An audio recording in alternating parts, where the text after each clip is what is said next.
مجھے سمجھ نہیں آ رہی کہ تم اتنی پریشان کیوں ہو۔ ہمنا کو ٹھنڈے فرش پر ننگے پاؤں چکر کاٹتے دیکھ کر حارث نے پوچھا۔ میں پریشان ہوں، آخر قیامت والے دن اللہ ہم سے پوچھے گا کہ ایک بندہ جو ہمارے گھر میں رہتا تھا وہ کیا کرتا پھرتا تھا، ہم نے اسے غلط کاموں سے کیوں نہیں روکا، تو ہم کیا جواب دیں گے؟ ہمنا نے رکتے ہوئے حارث کو جواب دیا، جس پر حارث اسے حیرت سے دیکھنے لگا۔ واہ ہمنا بی بی، تم نے تو کمال کر دیا۔ ایک بندہ جو تمہارے گھر میں رہتا ہے، تمہیں اس کے معاملے میں اللہ سے ڈر لگ رہا ہے، اور یہ جو تمہارے ساتھ پیدا ہوا تمہارا اکلوتا بھائی ہے، تمہیں اس کے معاملے میں اللہ سے ڈر نہیں لگتا؟ حارث نے منہ چڑھاتے ہوئے ہمنا کو سر سے پاؤں تک دیکھا۔ پہلی بات تو یہ کہ تم میرے ساتھ نہیں پیدا ہوئی، دوسرا معاملہ بالکل ٹھیک ہے، میں نے تمہارے لیے ایک زبردست لڑکی پسند کی ہے، لہٰذا اپنا منہ بند رکھو اور پتہ کرو کہ تمہارا دوست اب تک گھر واپس کیوں نہیں آیا۔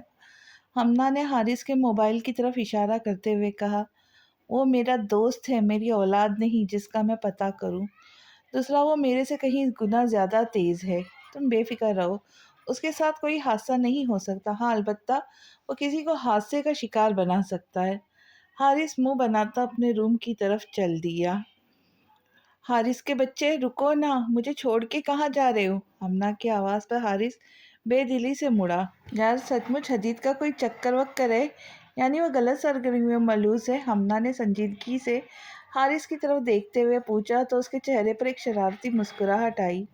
دیکھو ہمنا، میں تمہیں بات بتانا تو نہیں چاہتا تھا، مگر سچ یہ ہے کہ حدید کے ساتھ بہت ساری لڑکیوں کے ساتھ ناجائز تعلقات ہے، وہ شراب بھی اور چرس شیشہ پتہ نہیں کیا کچھ پیتا ہے۔ اپنی بات کے آخر میں حارث نے افسوس سے سر ہلایا، جبکہ ہمنا کا منہ حیرت سے کھل گیا۔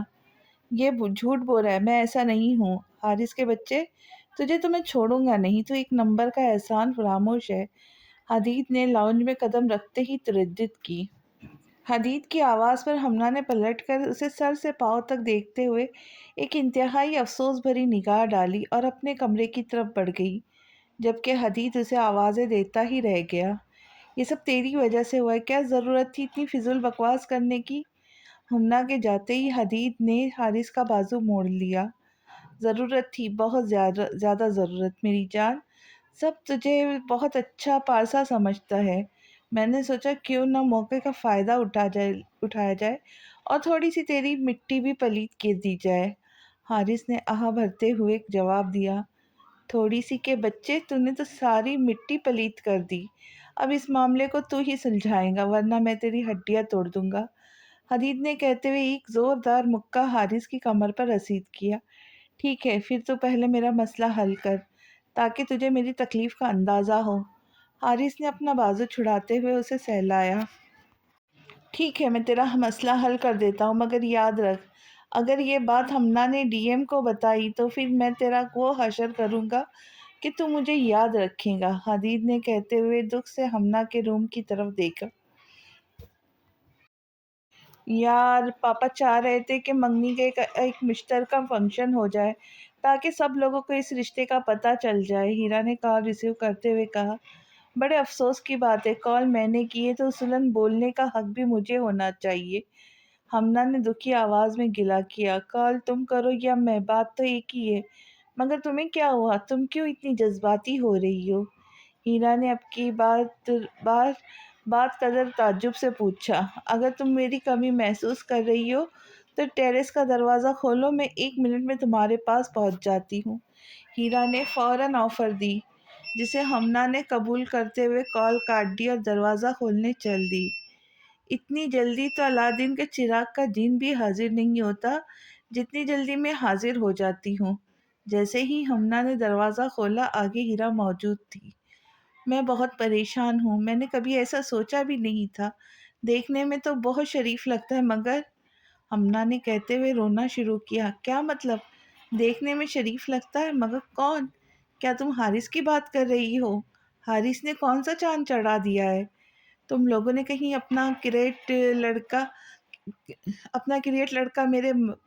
لڑکا میرے متے تو نہیں مار دیا؟ ہائے اللہ، میری تو قسمت پھوٹ گئی، میں تو مشرقی لڑکی ہوں، اب تمہارا بھائی جیسا بھی ہے مجھے اس کے ساتھ زندگی گزارنی ہے، یہاں سے اب میرا جنازہ ہی نکلے گا۔ ہمنا سے زیادہ ہیرا نے بیڈ پر بیٹھتے ہوئے رونا دھونا شروع کر دیا۔ خدا کے لیے چپ کر جاؤ، کیوں ایسے شور ڈال رہی ہو؟ ایک نمبر کی ڈرامے باز ہو، حارث نے کچھ نہیں کیا۔ ہمنا نے ہیرا کو یوں روتا دیکھ کر فوراً چپ کرایا۔ اچھا تو پھر کس کی بات کر رہی تھی؟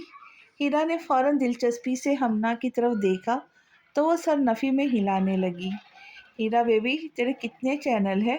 ہمنا کہتے ہوئے تھکے سے انداز میں بیڈ پر اوندھی منہ گری۔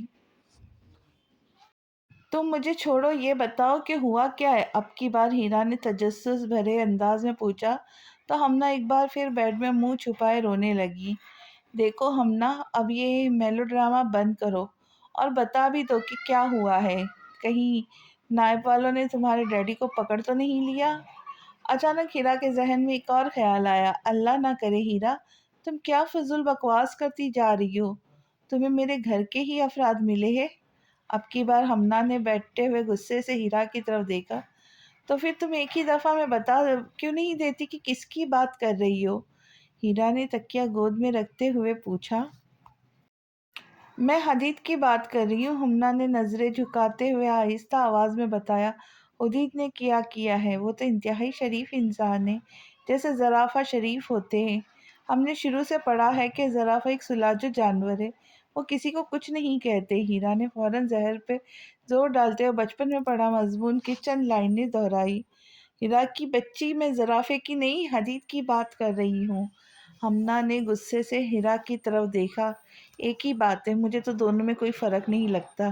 دونوں ہی ہینڈسم ہیں، دونوں ہی لمبے ہیں، دونوں ہی معصوم ہیں اور دونوں ہی شریف ہے۔ ہیرا نے اپنی بات کی وضاحت دی۔ نہیں ایسا نہیں ہے، ہمنا نے روتے ہوئے حارث کی تمام باتیں دہرا دی، جس پر ہیرا کا منہ کھل گیا تھا۔ دیکھنے میں تو حدید ایسا نہیں لگتا۔ میرا کہنے کا مطلب ہے کہ اس کے منہ پر اتنی فٹکار نہیں ہے جتنی ایسا کام کرنے والوں کے چہرے پہ ہوتی ہے۔ لیکن خیر تم فکر نہ کرو، میں اب تمہاری ہونے والی بھابھی ماں ہوں، میں سب دیکھ لوں گی۔ 1 منٹ لگے گا مجھے حدید کی کنڈلی نکالتے ہوئے، بس تم مجھے 1 دن کا ٹائم دے دو اور یہ رونا دھونا بند کرو۔ ہیرا کے کہنے پر ہمنا نے فوراً اپنی مصنوعی آنسو صاف کیے۔ شاباش، چل اب جا کر میرے کھانے پینے کے لیے کچھ لے کر آ۔ آخر میں منگنی کے بعد پہلی بار تیرے گھر، میرا مطلب ہے میرے کمرے میں آئی ہوں۔ ہیرا کے کہنے پر ہمنا سر ہلاتی ہوئی اٹھ کھڑی ہوئی۔ محبت بھی سہ نہیں پائے، ہم محبت بھی نہیں سہ نہیں پائے، فیض کہتے تھے، اور بھی دکھ ہے۔ ہمنا کو جاتے دیکھ ہیرا نے زیر لب دہرایا۔ حدید لیب میں بیٹھا بہت غور سے کوئی رپورٹ پڑھ رہا تھا۔ جتنی غور سے حدید رپورٹ پڑھ رہا تھا اتنی ہی غور سے حارث حدید کے تاثرات نوٹ کر رہا تھا۔ خیریت ہے کہ تم نے مجھے کیا آوارہ لڑکوں کی طرح تاڑنا شروع کیا ہوا ہے؟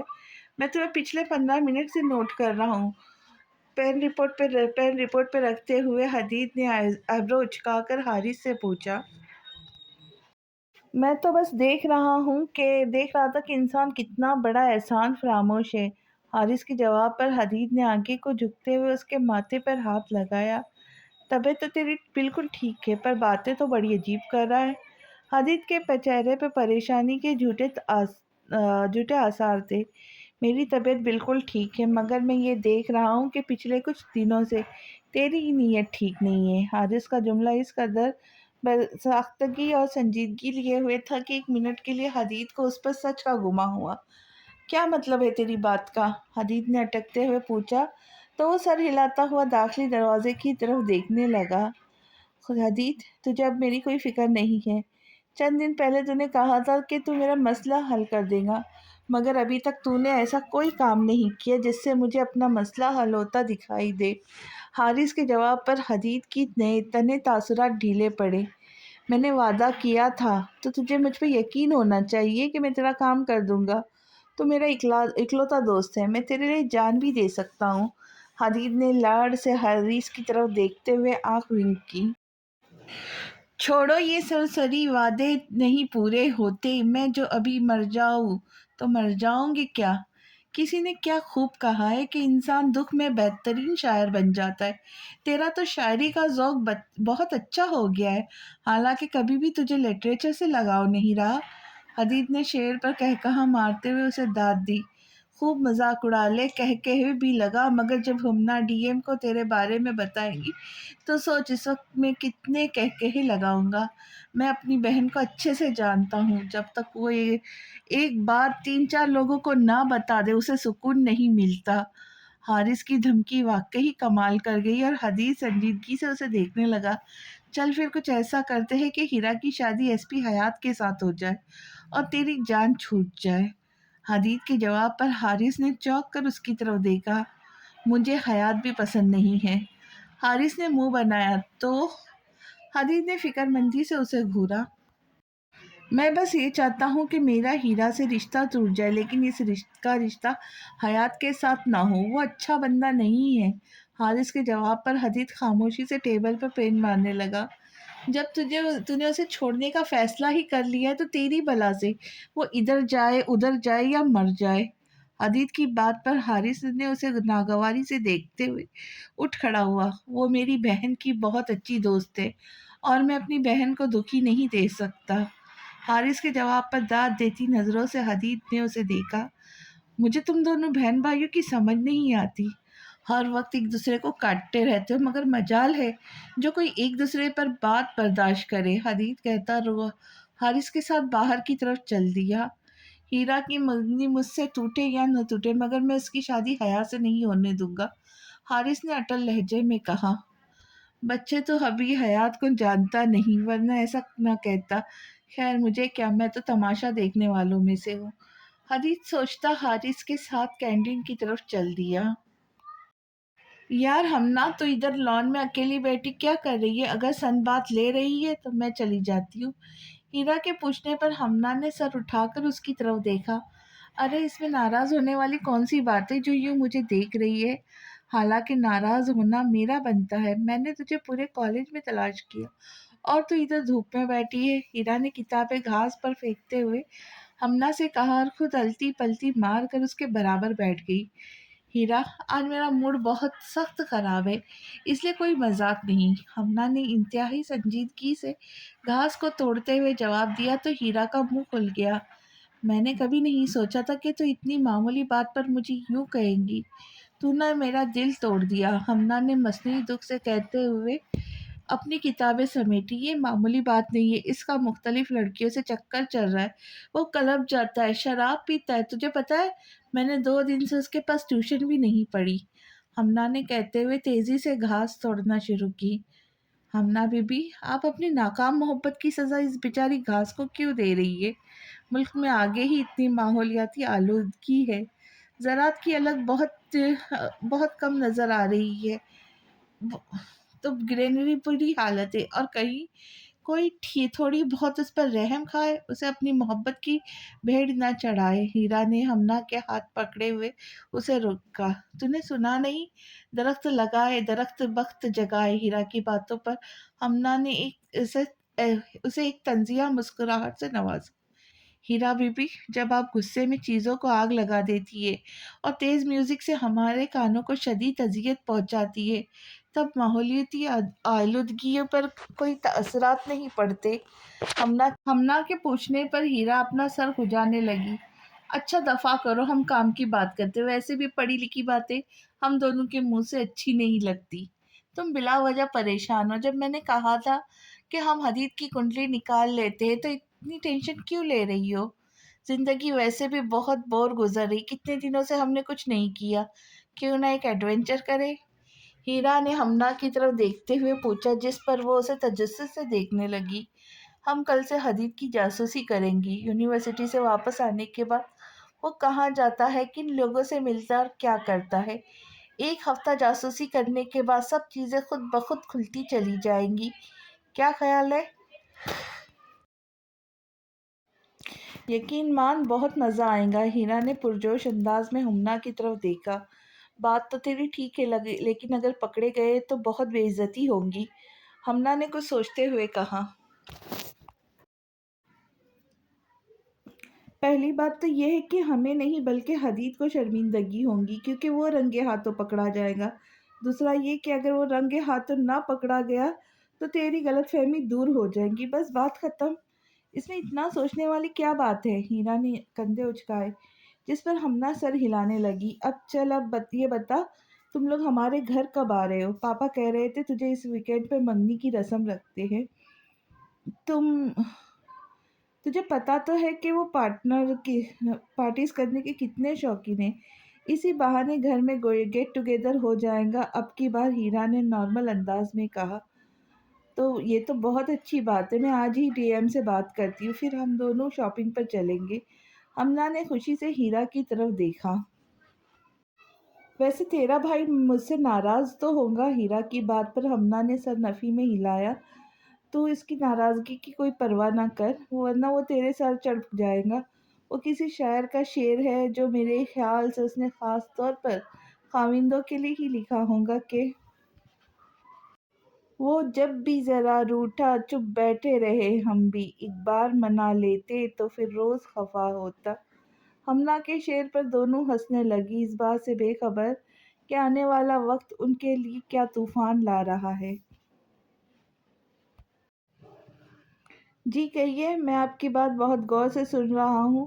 حیات نے پہلی بار سگریٹ ایشٹرے میں رکھتے ہوئے اپنے سامنے بیٹھے وکیل صاحب سے کہا، دیکھیے، ہم یہ کہہ رہے کہ بچی کا رشتہ طے پا گیا، لہٰذا اب کچھ نہیں ہو سکتا۔ آپ جتنی رقم مانگیں گے وہ ہم دینے کو تیار ہیں۔ وکیل صاحب نے ٹھہر ٹھہر کر لفظ ادا کیے تو حیات مسکراتا ہوا ٹانگ پہ ٹانگ رکھ گیا۔ وکیل صاحب، آپ کس ملک میں پیدا ہوئے ہیں؟ حیات کا سوال اتنا اچانک تھا کہ وکیل صاحب حیرت سے اسے دیکھنے لگے۔ میں نے پوچھا، آپ کس ملک میں پیدا ہوئے ہیں؟ حیات نے دہرایا، ظاہر سی بات ہے، پاکستان میں پیدا ہوا ہوں، تبھی آپ کے سامنے ہوں۔ ٹھیک، تعلیم کہاں سے حاصل کی ہے؟ حیات کا اگلا سوال پوچھنے سے بھی پہلے سے بھی زیادہ عجیب تھا۔ حیات صاحب، آپ پوچھنا کیا چاہ رہے ہو؟ اب کی بار وکیل صاحب کنفیوز ہوئے۔ فی الحال آپ چپ چاپ سے سب میرے سوالوں کے جواب دیں۔ تعلیم کہاں سے حاصل کی ہے؟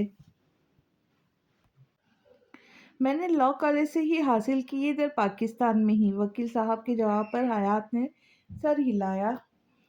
اور کس معاشرے میں آپ پل بڑھ کر جوان ہوئے ہیں؟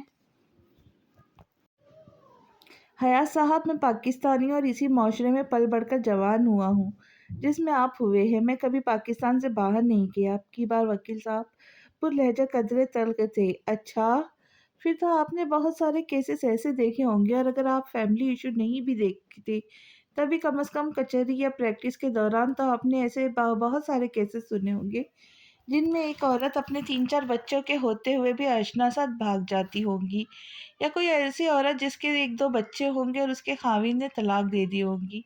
حیات نے کہتے ہوئے وکیل صاحب کی طرف دیکھا جو نہ سمجھی سے اسے ہی دیکھ رہے تھے۔ میں آپ کی بات کا مطلب نہیں سمجھا۔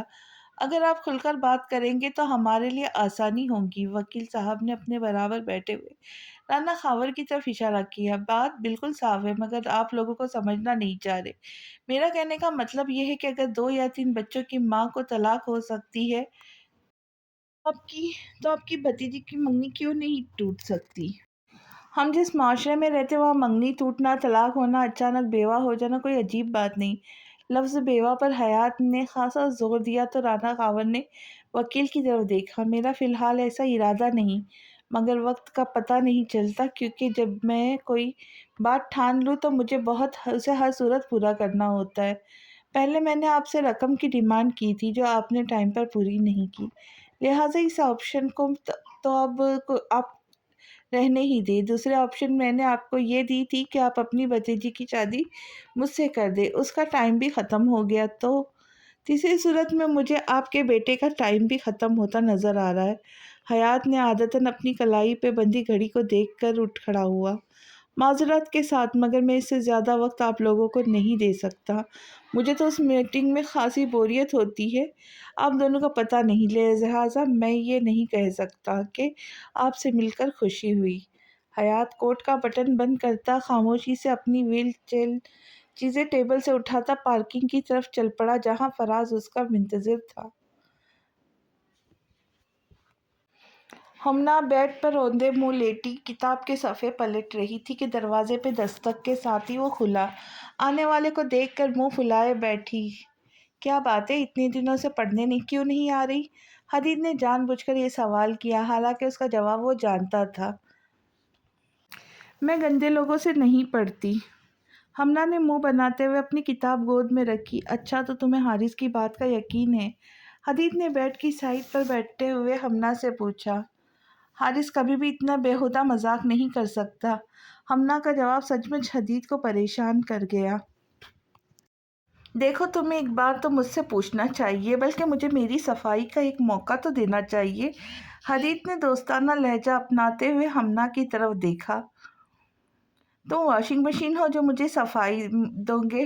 گو کہ ہمنا کا اندازہ خاصا نارمل تھا، لیکن حدید کے لبوں کو مسکراہٹ چھو گئی۔ نہیں، واشنگ مشین تو نہیں ہوں، مگر آپ کا گیسٹ تو ہوں نا، اور میرا یہ حق بنتا ہے کہ مجھے اپنی صفائی میں بولنے کا حق دیا جائے۔ حدید کے اس قدر محبت بھرے لہجے پر ہمنا خاموشی سے اسے دیکھنے لگی۔ تمہارا کہنے کا مطلب یہ ہے کہ حارث اس دن جو کچھ بھی کہہ رہا تھا وہ صرف بکواس ہی تھی، حقیقت کا اس سے کچھ لینا دینا نہیں؟ ہمنا کی بات پر حدید سر ہلانے لگا۔ اچھا چلے، اگر ایسا ہے تو میں کل سے پڑھنے آؤں گی۔ ہمنا کے فوراً مان جانے پر حدید کو تھوڑا شک ہوا۔ کیا تم واقعی مجھ سے راضی ہو گئی ہو؟ تمہارا دل اب میری طرف سے صاف ہے؟ حدید نے اٹھتے ہوئے پوچھا۔ ہاں، میرا دل آپ کی طرف سے بالکل صاف ہے۔ آپ نے تو واشنگ مشین سے بھی زیادہ اچھی صفائی کی ہے۔ ہمنا نے مسکراتے ہوئے جواب دیا۔ چلو ٹھیک ہے، ویسے بھی مجھے آج کچھ کام تھا، کل پھر پڑھنے آ جانا۔ حدید یاد دہانی کراتا کمرے سے باہر نکل گیا تو ہمنا نے لپک کر اپنا موبائل سائڈ ٹیبل سے اٹھایا اور ہیرا کو میسج سینڈ کیا۔ کچھ لوگ آپ سے ناراض ہیں کیونکہ آپ کو اس طرح تکلیف نہیں پہنچ رہی جس طرح وہ سوچتے تھے کہ آپ ہوں گے۔ برائے کرم انہیں مایوس کرنا جاری رکھے۔ ہمنا کے کمرے سے نکلتے ہوئے حدید کا سامنا حارث سے ہوا تو وہیں رک کر اس پر طنز کرنے لگا۔ کیا مطلب ہے اس ساری بکواس کا؟ حارث نے ناگواری سے حدید کی طرف دیکھا۔ یہ بیان میرا نہیں بلکہ نیلسن منڈیلا کا مشہور قول ہے، اور آج مجھے تجھے دیکھ کر پتہ نہیں کیوں یاد آ گیا۔ تجھے بغیر وجہ کے کچھ یاد نہیں آتا؟ سیدھی طرح بول، کیا بات ہے؟ حارث نے جارحانہ رویہ اپناتے ہوئے پوچھا۔ ہمنا کی غلط فہمی میں نے دور کر دی، اب دوبارہ ایسی حرکت کرنے کی کوشش مت کرنا۔ ایک بار تو میں نے برداشت کر لیا، لیکن دوسری بار؟ حدید کی وارننگ دیتے ہوئے اپنی انگلی حارث کی طرف کی۔ دوسری بار سے کیا مراد ہے؟ میں تو جب تک ہوں اس کا یہی کوشش کروں گا، بار بار کرتا رہوں گا۔ حارث نے حدید کی انگلی پکڑتے ہوئے اسے جھٹکا دیا۔ بہت ہی کوئی ڈھیٹ انسان ہے، حدید کہتا ہوا سیڑھیاں اترنے لگا جبکہ حارث ہمنا کی طرف کمرے کی طرف بڑھ گیا۔ میں نے تمہیں منع کیا تھا کہ حدید سے فاصلے پہ رہو، مگر تم نے پھر بھی حارث میں نے کمرے میں داخل ہوتے ہوئے غصے سے کہتے ہوئے حارث نے کمرے میں داخل ہوتے غصے سے کہتے ہوئے ہمنا کی تلاش میں نگاہیں ادھر ادھر دوڑائی، پورے کمرے کو خالی پایا۔ یہ کیا؟ حدید تو کہہ رہا تھا ہمنا سے بات کر کے آ رہا ہے، اس کا مطلب ہے کہ وہ حارث بیٹے تم اس کے ہاتھ الو بن گئے۔ حارث نے بالوں میں انگلی پھیرتے ہوئے کچھ دیر سوچا، پھر کمرے سے باہر نکل گیا۔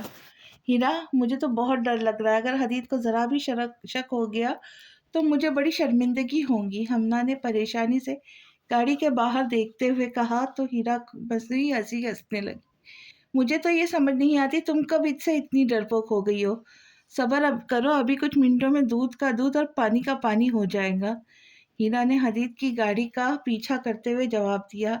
ہیرا یار، حدید کی گاڑی سے فاصلہ رکھو، اسے شک پڑ گیا تو اچھا نہیں ہوگا، بنا بنایا کھیل خراب ہو جائے گا۔ ہمنا کے وارن کرنے پر ہیرا نے گاڑی کی سپیڈ کم کر دی۔ ویسے تمہیں آتے ہوئے کسی نے دیکھا تو نہیں؟ اب کی بار ہیرا نے سنجیدگی سے پوچھا۔ نہیں، میں ٹیرس کے راستے سیدھا تمہاری گیراج میں لینڈ کی ہوں۔ Crash landing on your my dear, Humna نے شرارت بھرے لہجے میں کہا تو دونوں ہنسنے لگی۔ ابھی دونوں اپنی کارکردگی پہ خوش ہو رہی تھی کہ اچانک ہیرا کا موبائل بجنے لگا۔ ہیرا نے کال اٹینڈ کی، اسپیکر آن کیا اور موبائل ڈیش بورڈ پر رکھ دیا۔ ارے یہ تو کمال ہو گیا، آپ نے تو مجھے کہا تھا کہ میرا نمبر بلاک کر دیں گی، مگر حیات عالم کا نمبر بلاک کرنا اتنا آسان نہیں ہے۔ دوسری جانب سے ایس پی حیات کی آواز پوری تاب سے ابھری تو ہیرا کے ماتھے پر کہیں شکنیں نمودار ہوئی۔ میرا خیال تھا کہ آپ میں اتنی تو غیرت ہوگی کہ میری دھمکی پر آپ دوبارہ کال نہ کرتے، مگر مجھے نہیں پتا تھا کہ لفظ غیرت کا پولیس والوں سے کچھ لینا دینا نہیں ہوتا۔ ہیرا کے جواب پر حیات ہنسنے لگا۔ کچھ لوگ اپنا نام حیات رکھ لیتے جبکہ اصل میں وہ واہیات ہوتے ہیں۔ کم از کم انہیں اپنے نام پر نظر آسانی کرنی چاہیے، بالکل ویسے ہی جیسے ایک کرپٹ پولیس والے پر اعلیٰ حکام کو نظر ثانی کرنی چاہیے۔ اللہ کے جواب کو حیات نے بہت انجوائے کیا۔ دیکھنے سے تو مجھے اندازہ نہیں ہوا تھا، مگر تمہارا سینس آف ہیومر تو بہت اچھا ہے۔ حیات نے ہیرا کو داد دی۔ ویسے آپ کی جگہ آپ کو کوئی غیرت والا شخص ہوتا تو مجھے داد دینے کی بجائے گالیاں دیتا۔ ہیرا نے اپنے طور پر حیات کی تصحیح کی۔ آپ مجھے گالیاں کھانا چاہتی ہیں؟ حیات کا لہجہ سوالیہ تھا۔ کچھ عرصہ پہلے تک میرا خیال تھا میری آواز میں بہت دم ہے، میں کسی کو کہیں بھی ہرا سکتی ہوں، کیونکہ میں ایک طاقتور خاندان سے تعلق رکھتی ہوں اور میرے آگے کوئی بول نہیں سکتا۔ مگر اب آپ سے ملنے کے بعد میری سوچ میں تبدیلی آ گئی ہے۔ اب میں اس نتیجے پہ پہنچی ہوں کہ ملک خدا داد پاکستان کا کوئی بھی شخص ایک پولیس والے سے زیادہ اچھا بھانگ بھونک نہیں سکتا۔ ہیرا کے لہجے میں شدید تلخی اور اکتاہٹ تھی۔ میں اسے تعریف ہی سمجھوں گا کیونکہ میں نیگیٹو نہیں سوچتا۔ حیات کے جواب پر ہیرا کال کاٹنے ہی لگی تھی کہ اس کے جملے پہ ٹھٹکی۔ اصل میں مجھے یہ خوش فہمی ہونے لگی تھی کہ آپ شاید مجھ سے ملنے آ رہی ہے، کیونکہ آپ کی لوکیشن میرے گھر کے بہت قریب ظاہر ہو رہی ہے۔ جیسے ہی حیات کی آواز گاڑی میں گونجی، ہیرا نے حیرت سے ہمنا کی طرف دیکھا۔ کبھی کبھی تو مجھے موبائل فون بنانے والوں کو بہت دعائیں دینے کا دل کرتا ہے، ہیرا نے زیر لب کہتے ہوئے کال کاٹ دی اور سب سے پہلے اپنے موبائل کی لوکیشن بند کی۔ تبھی حدید کی گاڑی ڈیفنس روڈ پر چڑھی۔ ہیرا گاڑی روک دے، پہلے میری بات سن۔ ہمنا نے فوراً چیختے ہوئے ہیرا کو گاڑی روکنے کو کہا۔ ہو سکتا ہے حدید حیات کے گھر ہی جا رہا ہو، کیونکہ جہاں تک مجھے یاد پڑتی ہے ایک دفعہ ڈی ایم یہی بات کر رہے تھے کہ ایس پی حیات کا گھر ڈیفنس روڈ پر ہے۔ ہمنا کی بات پر ہیرا نے سر نفی میں ہلایا۔ ناممکن، حدید کا کیا لینا دینا ایس پی حیات کے ساتھ؟